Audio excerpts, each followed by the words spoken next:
We keep hearing about this black middle class. There's no black middle class in America. The word class is a Marxist concept that means ownership of the means of production.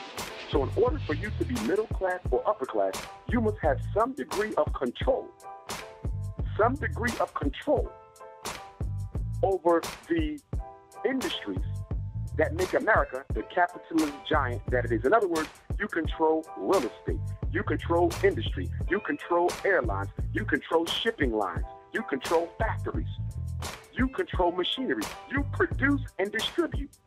To be a member of a class, middle class or upper class, to be a bourgeoisie, you have to have the ability to control production.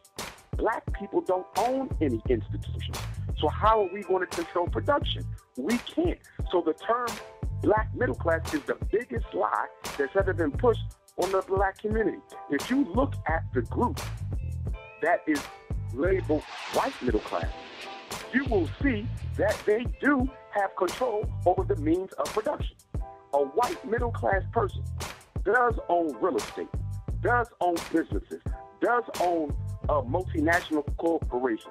They are majority owners of stock corporations that publicly trade on Wall Street. I'm not talking about minority ownership that black people have. I'm talking about minority ownership. To give you an example of what I mean, Princess, you can take a white person who makes $80,000 a year, upper middle class, and you can take a black person who makes $80,000 a year, upper middle class.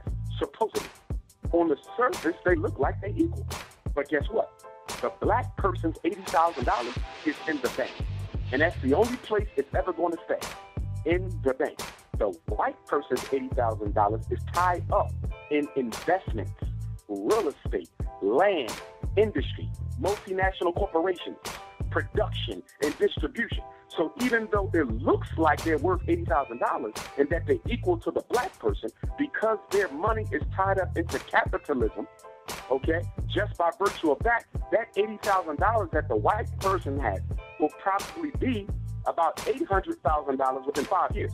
And that $80,000 that the black person had will be spent up probably on cars, houses, clothes, daycare, and expensive jewelry that they don't need.